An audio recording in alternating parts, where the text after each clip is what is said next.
Muy buenas, sean bienvenidos hoy a este nuevo episodio de Code Time, el episodio número 56 en numeración humana y el episodio número 55 en numeración con Telegram. Sean bienvenidos hoy a este nuevo episodio donde vamos a continuar aprendiendo un poco más del camino de la programación y esa cosa que tanto a mí me apasiona, y espero llegar a contagiar un poco de ese sentimiento y hacerle amar esto que es el mundo de la programación. En esta ocasión vamos a estar grabando en diferido por ciertas cuestiones de fuerza mayor. Se llama Telecom Argentina no provee el servicio que promete y sin internet es difícil hacer los trabajos como corresponden. Así que bueno, yo espero que eso se arregle pronto y mientras tanto vamos a hablar sobre el tema que teníamos pensado, o por lo menos no es posible hacerlo. Para mí personalmente es más cómodo hacerlo cuando hay más personas escuchando en el en vivo, donde se hacen preguntas, justamente se aprovecha la oportunidad para incluso variar un poco el tema. Y el diferido tiene esa cosa de un poco de frialdad, por así decirlo, de no tanta interacción, y el tener que uno, además de tener que remarlo un poco más, hacerlo un poco más aburrido. Personalmente me divierte mucho más hacerlo en vivo, pero no quería dejarlos esta semana sin podcast y sin saber cómo estaba la cuestión de la estabilidad, que ya pasó una vez de que hubo inestabilidad, por en este caso el servicio de la luz. Por suerte ahora no estamos teniendo ese problema. Vamos a tratar de hacer estas cosas cuando suceda alguno de estos tipos de problemas, para no dejar semanas sin tema. En su reemplazo se dejó un episodio de Script Time el día lunes, que habla sobre que la programación no es solamente código, así que espero que lo hayan escuchado y lo hayan disfrutado. Ya sin más, vamos a empezar con el tema del episodio de hoy, y la idea de hoy es hablar sobre la segmentación. No estamos hablando de ninguna tribu, no estamos hablando de nada que ver con la raza humana, de hecho no estamos segmentando a nadie ni dividiendo a nadie, sino que lo que vamos a hablar es de la segmentación de memoria. Hasta ahora lo que habíamos hablado, por lo menos, y vamos a hacer un pequeño repaso, recomiendo que escuchen el episodio anterior, que era sobre cómo usa la computadora o cómo usa un programa la memoria. Les recomiendo que esa segunda parte la escuchen, y obviamente como corresponde la primera para que tenga todo sentido, porque ahí hablamos por ejemplo de las distintas secciones o los distintos espacios de la memoria de un proceso. Si nosotros nos íbamos a un punto, por así decirlo, arcaico en los principios de la computación, una computadora solamente podía ejecutar un solo proceso a la vez, con lo cual la asignación de memoria era simple, ya que uno no se tenía que preocupar mucho. Uno decía, bueno, quiero ocupar tal espacio de memoria y ya está. No había mucho problema, no había mucha complicación. Uno puede decir la dirección absoluta, es decir, por ejemplo, anda a la celda 5593 y pone acá este byte. Se podía hacer eso. Está bien, ¿qué pasa si nosotros nos pasamos de la capacidad de la memoria y bueno, eso se iba a romper todo y iba a dejar de andar?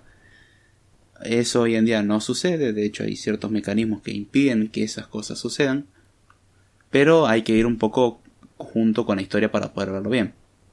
Después llegó el tiempo en el que las computadoras podían hacer más de una tarea a la vez, llegó la multitarea o el multiproceso, mejor dicho, es decir, tenemos más de un proceso en memoria. No significa que se ejecuten los dos a la vez, sino que estamos hablando de tener dos procesos de memoria y, por ejemplo, en un principio la multitarea que era colaborativa, en la cual nosotros teníamos que hacer que un proceso cediera el control hacia otro proceso, entonces se iban intercambiando entre ellos y se hacía a tal velocidad que eso da la simulación de que se están haciendo muchas cosas a la vez, que de hecho eso sucede algo parecido con la multitarea preemptiva, que como se lo conoce, que era multitarea de hoy en día, en la cual el sistema operativo es el que se encarga de quitar el control porque se dieron cuenta que el otro no funcionaba muy bien, que digamos. De hecho era muy peligroso porque si el proceso nunca liberaba el recurso, íbamos a estar para siempre con ese proceso, y si el proceso era un virus o un software malicioso, el cual lo único que se hace es quedarse trabado sin hacer nada, no se iba a pasar el control y el sistema se iba a trabar. En cambio, si tenemos la multitarea que interrumpe cuando el sistema lo indica, está bien, ese proceso va a estar trabado. En el tiempo que se esté ejecutando ese proceso es tiempo muerto, pero la computadora va a seguir funcionando sin problemas. Cuando hubo que incorporar, por ejemplo, ese tema de tener más de dos procesos, ahí había que resolver el tema de las direcciones de memoria, y es donde hablamos de las distintas resoluciones de direcciones. Por ejemplo, teníamos las direcciones de memoria que se calculaban en tiempo de compilación, las direcciones de memoria que se calculaban en tiempo de ejecución, y las direcciones de memoria que se calculaban en tiempo en el que se lanzaba el programa. Teníamos esos tres tipos de cálculos. El primero, el que se calculaba en tiempo de compilación, el más simple, el que dice, bueno, en la dirección de memoria tal anda, suele ser una ruta absoluta. Cuando pasamos a este sistema que tiene la capacidad de ejecutar más de un proceso a la vez, eso ya no se podía hacer, porque teníamos la cosa que dos programas podían apuntar a la misma dirección de memoria. Entonces había que solucionarlo y hacer que las direcciones de memoria o se calculasen en el momento en que se lanza la aplicación, o ya en la ejecución. O sea, cuando estamos ejecutando podemos reasignar dinámicamente las direcciones de memoria. ¿Cuál conviene y cuál no? Eso ya es una cuestión a debatir. Generalmente la tercera es la más flexible, es decir, la que se hace en tiempo de ejecución, y la que hace en tiempo de carga, bueno, se limita a cómo fueron cargadas las cosas de memoria y por ahí en ciertos aspectos no funciona, pero es una buena primera aproximación. Entonces hasta ahí habíamos visto eso y habíamos visto que un proceso, por ejemplo, tenía, vamos a hablar de un estándar, más que nada lo que sucede en los sistemas Unix, ¿sí? Eso en otros sistemas puede variar, pero en el sistema Unix lo que suele pasar es que tenemos una que es la sección de texto, que es básicamente, a pesar de que el nombre no indique nada, un lugar donde se va a almacenar la información del programa en el sentido de las instrucciones a ejecutar. Es decir, la sección de texto son la lista de instrucciones que el programa tiene que ejecutar. Así de simple. Si lo vemos como una memoria de abajo para arriba, siendo abajo la dirección más baja y arriba la dirección más alta, la sección de texto suele ir abajo de todo. Seguida de esta sección de texto, que es de un tamaño fijo, ya que se hace en tiempo de compilación, se calcula, es decir, se calculan las instrucciones a ejecutar, listo, eso no va a variar.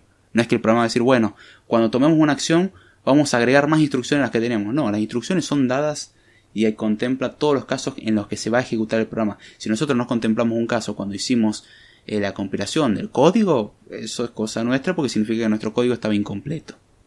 Después, sobre esta tenemos lo que es la sección de datos, que es donde se almacena la información generalmente estática o de tamaño fijo que ya se lo damos al programa.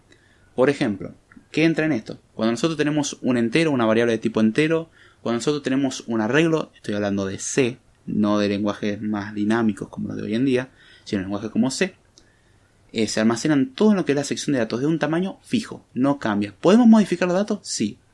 Podemos, el sí depende de las medidas de seguridad, pero ¿podemos hacerla más grande? No, el tamaño es fijo. Se calcula también en tiempo de compilación. Después tenemos sobre esta el espacio de libres, que se lo conoce así, es un lugar donde se almacena la información que se reserva de manera dinámica. Por ejemplo, en C lo que existe es el malloc y el free. El malloc se encarga de reservar un espacio de memoria en tiempo de ejecución, no de compilación. Y por ejemplo, ese tipo de cosas se almacenan en espacio de libres. Como el espacio libre es algo que va a ir variando, esto suele crecer hacia arriba, es decir, se lo conoce también como heap. Dentro de esto se almacenan las distintas cosas que vamos a ir reservando a medida que vamos ejecutando el programa y va a ir creciendo como si fuese una montaña. Después tenemos finalmente lo que es la pila, y la pila, como dijimos que el espacio de libres crece hacia arriba, si crece hacia arriba no podemos establecer decir, bueno, a partir de acá ya no crece más, porque no sabemos, capaz que la pila de llamadas, que como se conoce la última sección, va a ser increíblemente grande y el espacio de libre es chico, o el espacio libre va a ser increíblemente grande y la pila de llamadas va a ser casi nulo. No sabemos eso. Entonces, al no tener ese conocimiento, lo que se hace es dejar el espacio de libre abajo y la pila de llamadas arriba. Con lo cual, la pila de llamadas, en vez de crecer hacia arriba como hace el espacio libre, crece hacia abajo. Con lo cual, hay que tener mucho cuidado cuando se trabaja con las direcciones. Si trabaja en Assembler, hay que tener mucho cuidado con eso. Pero bien, ¿para qué sirve la pila de llamadas? Para almacenar justamente las funciones o las instrucciones que se van ejecutando, los datos que hay dentro de una función. Por ejemplo, cuando nosotros llamamos a una función que tiene que crear un entero, ese entero no va a estar en la sección de datos porque nosotros no sabemos si vamos a llamar a esa función. Y no va a estar en espacio libre porque no es algo dinámico, es algo que pertenece a una función. Y de hecho, cuando nosotros terminamos de llamar a una función y retornamos un valor, se destruyen todos esos datos. Si no lo guardamos en otro lugar, se destruyen. Entonces, ahí es donde está la parte divertida de que la pila de llamadas solamente ocupa el espacio de la función en tiempo de ejecución. Con lo cual, la pila crece hacia abajo, el espacio libre crece hacia arriba, y listo. Tenemos ya ahí el diagrama de un proceso base, por lo menos, que se haría en C dentro de una computadora con Linux. Y ya eso me consumió casi 10 minutos. Hoy, ¿de qué quiero hablarles? De la segmentación. ¿Por qué quiero hablarles de segmentación? Porque hasta ahora vimos que teníamos estos segmentos, ¿sí? O tenemos estas secciones también, como se lo suele conocer. Y ahí es donde tenemos el problema. Nosotros dijimos que usamos, por ejemplo, el swap o la compactación para tratar de resolver ciertos problemas de haber memoria insuficiente o la fragmentación externa que se va generando. La interna esto no lo resuelve, pero la externa sí al menos. Pero recordemos que la compactación penalizaba mucho porque había que mover prácticamente toda la memoria. Y después el proceso de swapping requería llevar algo al disco rígido que después iba a tener que ser leído. Y eso es un problema. ¿Cómo se soluciona esto? Una de las tantas formas que se encontró para solucionarlo es emplear la segmentación. ¿En qué consiste la segmentación? Justamente el dividir un programa en distintos segmentos en memoria. Nosotros habíamos hablado anteriormente que íbamos a dividir la memoria en segmentos en base a procesos. Ahora vamos a subdividir el proceso en diversos segmentos, con lo cual los segmentos que antes mencionamos podemos tenerlo en distintas secciones. Es decir, podríamos tener la sección de texto por un lado, la sección de datos por otro, el espacio libre por un lado y la pila de llamadas por otro. Es decir, tendríamos 4 secciones en vez de una correspondiente al proceso. Con lo cual, si por ejemplo la pila de llamadas no es usada en ningún momento, por alguna razón, no es necesario tener la memoria, entonces es una sección menos que cargar en memoria. Es una sección menos que vamos a tener ocupando memoria y es un espacio libre más que vamos a tener para poder asignar. ¿Qué otra ventaja otorga? Primero lo hablamos un poco más rápido y después vamos a hacer un poco más específico. ¿Qué otra ventaja nos otorga esto? Nos otorga la ventaja de que, por ejemplo, cuando hacemos swapping no penalicemos tanto. Esa es una ventaja fundamental. Otra ventaja que nos otorga es el tema de poder calcular la dirección de memoria de una manera más simple, ya que antes eran prácticamente de manera física o en base a un bloque, y del bloque decían, bueno, hace tal offset, es decir, tal desplazamiento hasta el lugar donde queremos. En el caso de la segmentación ocurre algo similar, salvo que se requiere de cierto hardware. Hasta ahora los lenguajes que vamos a tratar, por ejemplo, vamos a hablar de Java, Swift. Java está bien, es un caso peculiar porque estamos hablando sobre una máquina virtual. Tenemos Swift, tenemos Python, tenemos Haskell, que Haskell también es un caso medio peculiar porque es un lenguaje funcional y ahí donde hay un par de cositas curiosas. Pero en esos lenguajes generalmente hacemos referencia a variables o a funciones por nombre y no por su ubicación, mientras que el código lo hace por ubicación. Ahí es donde el compilador se encarga de hacer todo este trabajo de conversión. Y ahí donde tenemos la cuestión de las secciones. Ahora bien, una de las ventajas fundamentales es para la seguridad. ¿Por qué? Porque, por ejemplo, el usar la segmentación, como la escribimos, es decir, tener los distintos segmentos a su vez de un proceso distribuidos en memoria como partes, como si fuesen procesos independientes. Es decir, podríamos tener 3 procesos y cada proceso tener 4 segmentos, con lo cual el total de segmentos serían 12. Más obviamente el espacio libre que quedaría en memoria. Ahora bien, ¿por qué hablo de seguridad? Por ejemplo, podemos activar mecanismos que impidan o eviten la escritura accidental de secciones de memoria. Por ejemplo, es una de las tantas cosas. Podemos establecer que ciertas regiones sean de solo lectura, es decir, una sección, podemos decir, quiero que esta sección sea de solo lectura, esta sección de solo escritura, o de solo escritura y lectura, o esta sección es de lectura y ejecución, y no de escritura. Podemos restringir a cuáles no permitimos, por ejemplo, la escritura. Podemos permitir a otras la que es la lectura, por ejemplo. La sección de código, ¿sí? Generalmente donde van a estar las instrucciones y esas partes del programa van a ser de solo lectura y de ejecución. Vamos a tener esos permisos. Mientras tanto, la pila, también conocida como el stack, es decir, el lugar donde se almacenan los datos de una función, y el espacio de asignación dinámica o el heap, vamos a permitir de que sean tanto de lectura como de escritura. Ahí es donde establecemos ese control de seguridad. ¿Por qué no querríamos que la sección de código o la sección de texto tenga permiso, por ejemplo, de escribir? ¿Por qué no le dejaríamos que alguien escriba en esa sección? Porque eso es un error grave de seguridad, es un error fundamental, es muy peligroso cometer ese error. ¿A qué va esto? Un programa podría, dentro de sus funciones, hacer el cálculo, de alguna forma, de dónde está ubicado el segmento de texto, es decir, el segmento de instrucciones, y sobreescribir las instrucciones para ejecutar un código arbitrario. Un malware lo que podría hacer es justamente sobreescribir una parte de un programa para que este programa lo que haga es sobreescribir en tiempo de ejecución la sección de instrucción a ejecutar, y si por ejemplo una sección de ese código tiene permisos de superusuario, como se le suele conocer, o privilegiado por el sistema, es decir, funcionan con permisos de kernel o un sistema elevado de permisos, no con el permiso normal de usuario, las instrucciones que se tendrían que ejecutar en modo kernel, que eran las originales, van a ser reemplazadas por otras que nosotros no controlamos. Y recordemos que cuando damos demasiado poder a algo, las cosas pueden salir mal. Y cuando alguien sobrescribe ese tipo de instrucciones, no accidentalmente, sino a propósito, Ahí es donde pasa la cosa divertida que se llama vulnerabilidad gigante, donde cualquiera que sepa hacerlo puede hacer lo que se le cante con tu computadora. Es un síndrome muy peligroso, no está registrado bajo ningún concepto con ese nombre, pero da una muy buena explicación de cuál es el problema que genera. Eso es algo muy grave y algo que hay que controlar. Cuando el sistema operativo en sí crea un proceso a partir de un programa, tiene que empezar a organizar lo que es el contenido en la memoria. Eso es algo fundamental que ya lo hablamos anteriormente. Hay que cargar algunas secciones en memoria, por lo menos como base la sección ejecutable, es decir, la sección de código, y la de variables globales, que es la... ¿cómo se llama? No la sección de texto, sino la sección de datos.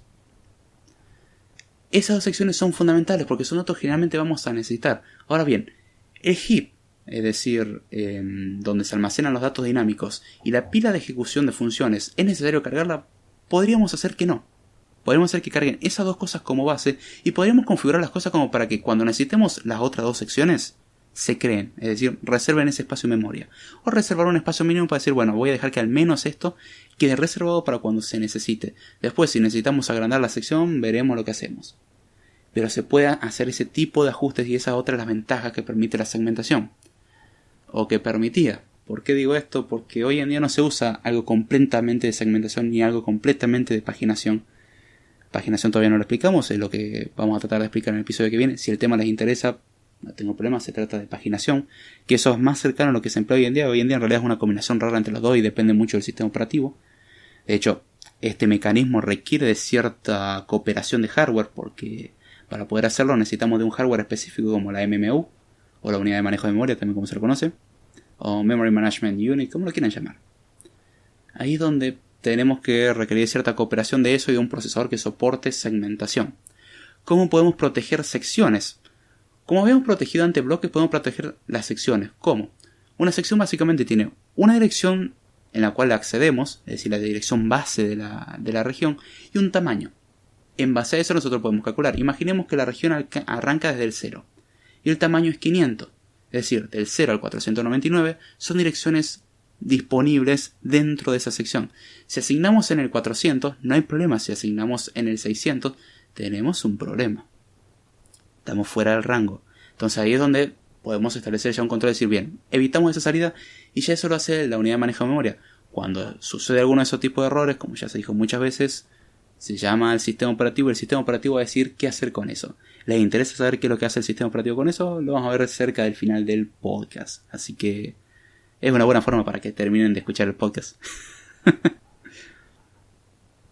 Ahora bien, otra de las ventajas que tiene la segmentación, u otra de las características, es que ayuda a incrementar la modularidad del programa.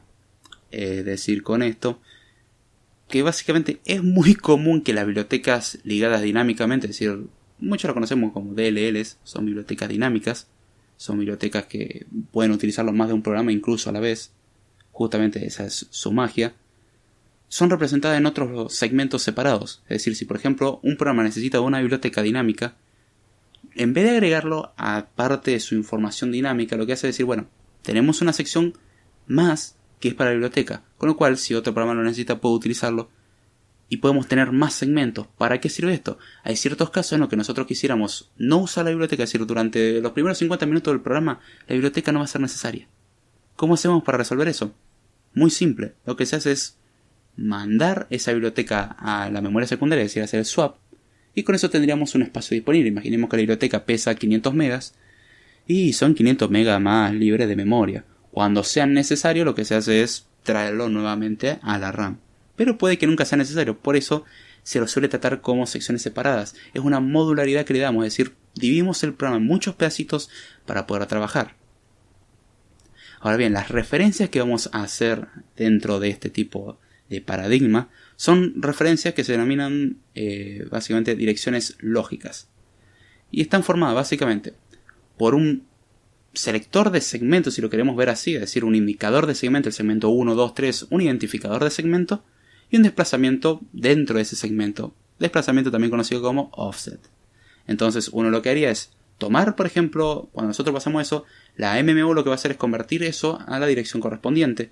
Se fija, a ver, dame dentro de tal segmento, porque uno no sabe el segmento en dónde está ubicado. La MMU es la que guarda dentro de sus cosas todas las estructuras necesarias. Básicamente la MMU tiene los selectores, tiene la información de cada región o sección de memoria, tiene una estructura de datos complejas o simple, depende de cómo los querramos ver, para describir toda la información de los segmentos que uno va a necesitar, los atributos de protección, por ejemplo, entre otras cosas.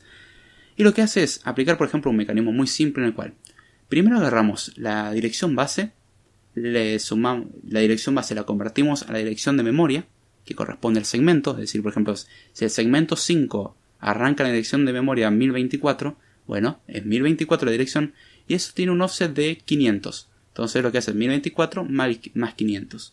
Entonces tenemos 1524 que sería la dirección física real del dato que nosotros queremos ir a buscar.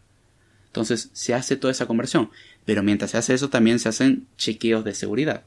Ahí es donde está la parte interesante.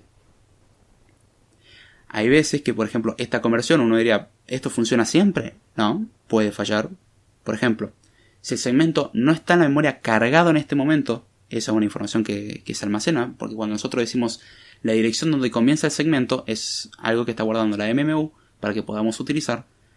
Y hay veces que ese segmento, por cuestiones de usar swap, por ejemplo, o el intercambio con el almacenamiento secundario, se lo manda al almacenamiento secundario y no tenemos una dirección base porque eso está en memoria secundaria. Con lo cual, la dirección base sería como 0 o una dirección nula, que es el indicador de, bueno, acá no hay nada. En ese caso, lo que se lanza es una trampa o una excepción que el sistema operativo tiene que captar. Y lo que se procede a hacer, a veces que por hardware y otras veces que por software, es buscar ese segmento y traerlo a memoria. Con lo cual se carga ese segmento a memoria y se vuelve a intentar la ejecución. Otro error posible sería, por ejemplo, un desplazamiento mayor al establecido.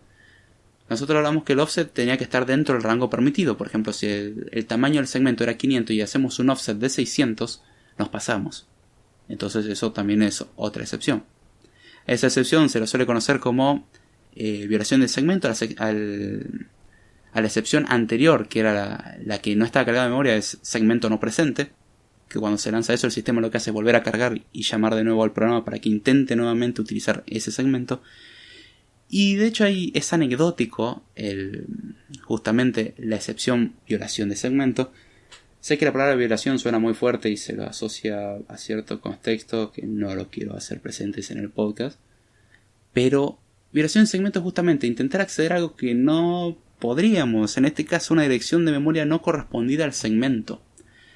Suele ocurrir mucho cuando uno empieza a programar en C y en Assembler, que uno empieza a escribir ciertas cosas y empieza a jugar con las direcciones de memoria, y en un momento el programa cuando lo compila todo va hermoso y perfecto, y ¡ay! Mi programa por fin compiló, ya es creo que la 53ª vez que lo intenté, por fin compiló, esto va a funcionar, estamos positivos, recuperamos la esperanza de la humanidad, tenemos fe en esto, le damos a correr y segmentation fault, o segmentation violation en su defecto, violación de segmento. Y ahí lo que pasó es que nos pasamos de cierta dirección de memoria por alguna razón y bueno, se rompe todo. Por ejemplo, esto suele pasar cuando hacemos listas enlazadas que utilizamos direcciones de memoria para hacer referencia a distintos elementos. Esto pasa mucho en lenguajes como C, no tanto en lenguajes como Swift o Java o Python, porque esos se encargan de la administración dinámica de memoria, mientras que C, la administración depende del usuario o del desarrollador, y tiene que uno ir estableciendo las cosas que se van creando, tiene que ir uno estableciendo las cosas que se van eliminando, y si nosotros no somos lo suficientemente inteligentes y nos olvidamos de liberar memoria, bueno, nuestro programa va a empezar a ocupar más y más y más y más y más memoria inútilmente. Eso de hecho le pasó a una versión de Firefox, navegador que muchos amarán y otros odiarán. Firefox tuvo un bug, un pequeño defecto, que el desarrollador se olvidó de hacer un free cada vez que cerramos la pestaña. El free es liberar memoria. ¿Qué fue lo que pasó? Bueno, a medida que vamos abriendo memoria, a medida que vamos abriendo pestañas, se iba ocupando más memoria. Hasta ahí no había ningún problema, es normal. Pero cuando se cerraba la pestaña, no se liberaba esa memoria. Con lo cual, después de haber pasado varias ventanas de YouTube, por citar algún ejemplo, Firefox estaba comiendo media RAM. Básicamente, hasta el punto de llenar la RAM por no liberarla. En una actualización le agregaron esa bendita línea de free y ya está. Se solucionó el problema. Se habían olvidado de liberar memoria. Es un bug básico, pero peligroso en su efecto. Vemos que ocupar memoria no es bueno, además que te inutiliza la máquina de manera peculiares. Pero bueno. Vamos a hablar de lo que son los permisos dentro de la segmentación, ¿sí? Una de las ventajas, por así, o de las principales ventajas que brinda la segmentación como método de trabajo, es que cada sección o cada segmento puede tener un juego de permisos diferentes. Por ejemplo, el sistema operativo, este es un ejemplo, no significa que así sea siempre, puede establecer de que el segmento de texto o el código del programa sea de solo lectura y ejecución, como dijimos anteriormente, y la de datos, la de libre y la de pilas sean algo que permita lectura y escritura, pero no ejecución. ¿Por qué decimos no ejecución?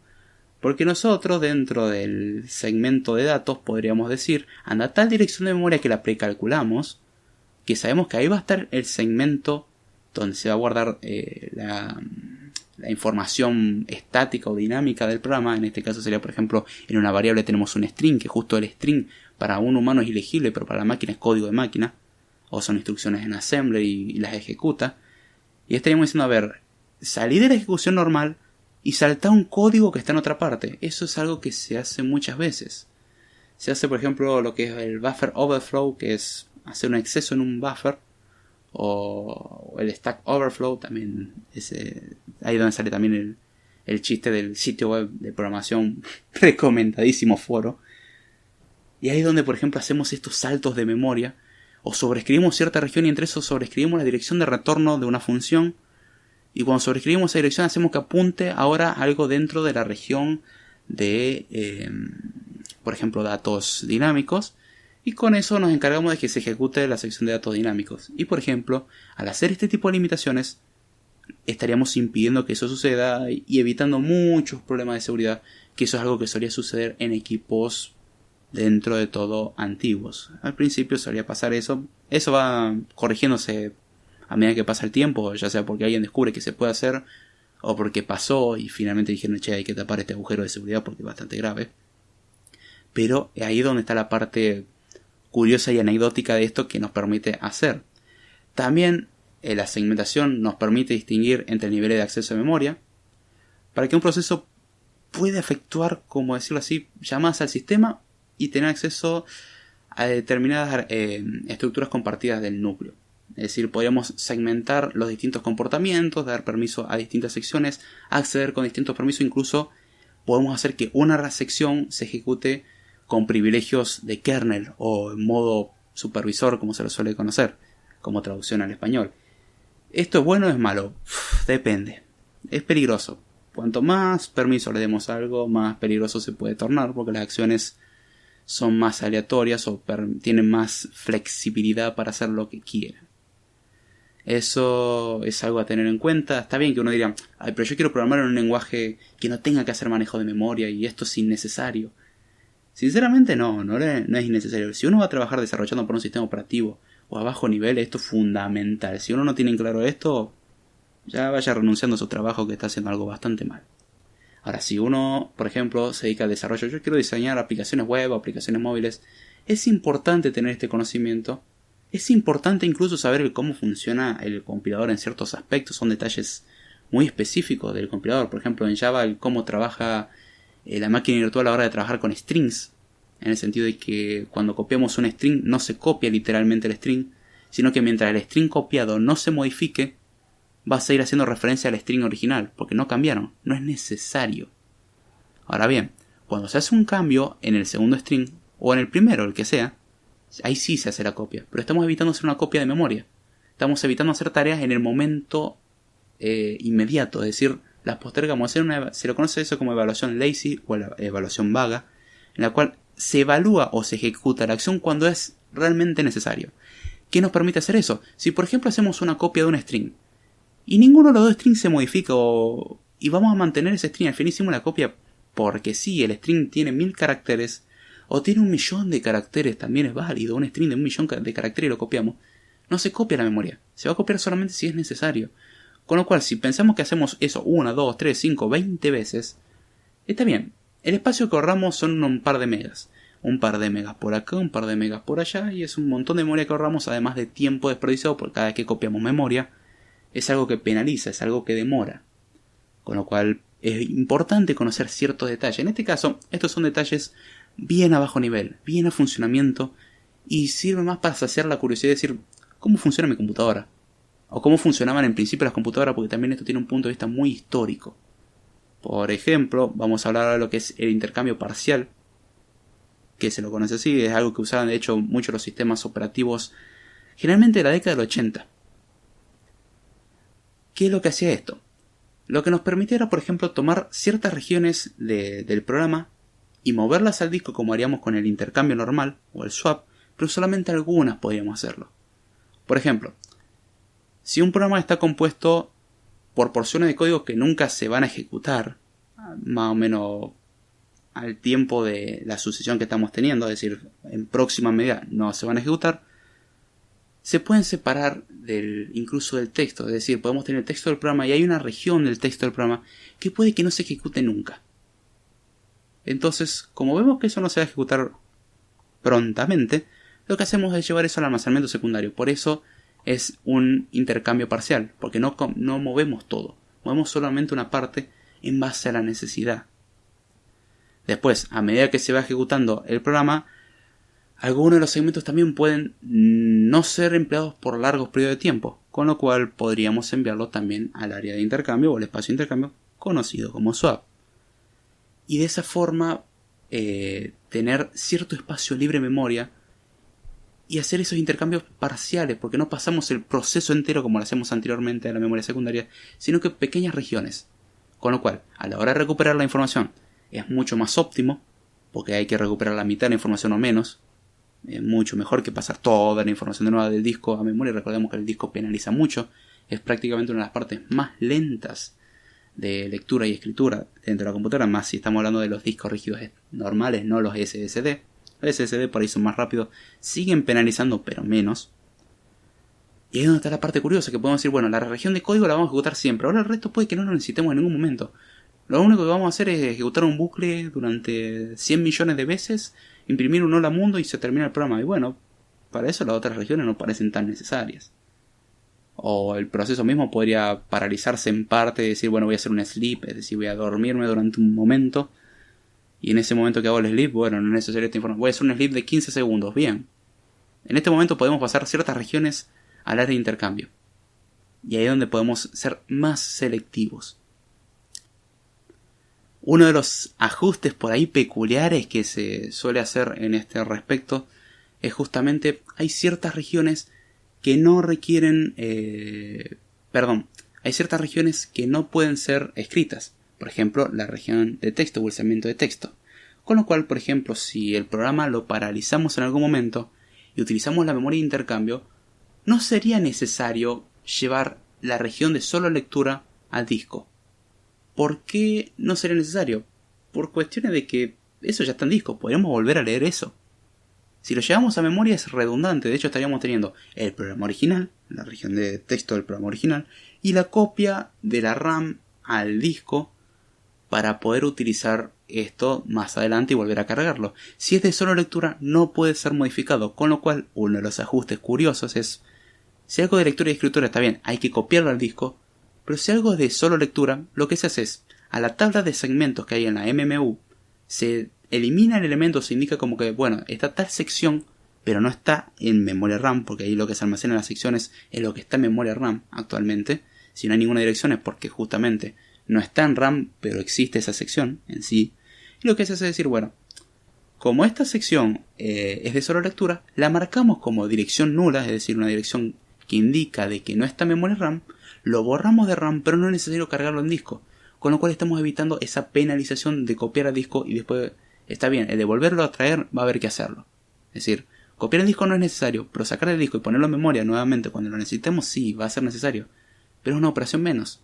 Perdemos de las dos operaciones, eliminamos una, con lo cual en lo que es sacar y poner recuperamos la mitad del tiempo. Que lo cual, si lo sumamos a un montón de procesos, ayuda muchísimo.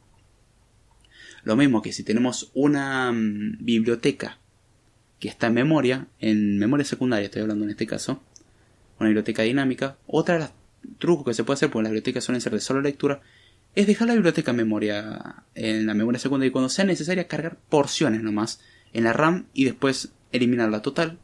No es necesario tener cargado todo, está bien, esto penaliza porque tenemos que recurrir al disco rígido. Pero es otra de las formas de poder trabajar con esto. Y son cosas interesantes que la segmentación y distintas variantes de la segmentación permiten. La idea base de la segmentación es dividir la memoria y aprovechar los beneficios de la división de memoria, llevando solamente algunas porciones que sean necesarias a la memoria secundaria. Hay cosas que ni siquiera es necesario llevarlas a la memoria secundaria porque ya están, porque son de solo lectura. Incluso un avance, algo que vamos a ver más en paginaciones, cuando nosotros a una página que la sacamos de memoria y no se sobreescribió esa región en disco, y la página no se modificó en memoria, y necesitamos sacarla de la memoria y llevarla a la memoria secundaria temporalmente, no es necesario llevarla porque no se modificó. Eso se hace mediante una bandera que indica como dirty, como que está sucia la página y hay que refrescar la información en memoria. Y de esa manera se trabaja, pero eso lo vamos a ver más en paginación. Vamos a saltar un poco eso. Y ya vamos a ver los ejemplos de los distintos problemas que pueden suceder mientras nosotros ejecutamos. Entre los problemas que podemos reportar dentro de uso de la segmentación, que cuando requerimos cierta información, podría darnos la dirección física real del elemento y obtener el elemento en sí. Ese es el caso en que todo funcione bien y hermoso. Podría lanzarse una trampa o atrapar una excepción, básicamente, que el sistema operativo se tiene que encargar, que es una violación de seguridad. Esto suele suceder, por ejemplo, cuando algo que es de solo lectura queremos escribirlo, o algo que es solo lectura y escritura y no permitimos ejecución, queremos ejecutarlo. Es una violación de seguridad y el sistema operativo tiene que tomar una decisión. Otra de las trampas que pueden suceder es el desplazamiento fuera de rango, que ya lo vimos, que es cuando damos una dirección más allá de lo que podríamos hacer. Otra excepción que suele suceder es el de segmento faltante. ¿Qué es el segmento faltante? Es cuando nosotros llevamos a la swap cierta información y obviamente la MMU no mantiene la referencia al segmento con la dirección exacta, con lo cual es el segmento que no está en la tabla, no está en memoria. Hay que volver a cargar el segmento y volver a ejecutar la instrucción que lanzó la excepción. Ahí es donde está la parte curiosa. Por ejemplo, ahora vamos a ver cómo reacciona el sistema operativo ante todas estas cosas y en base a eso ya vamos a terminar el episodio de hoy.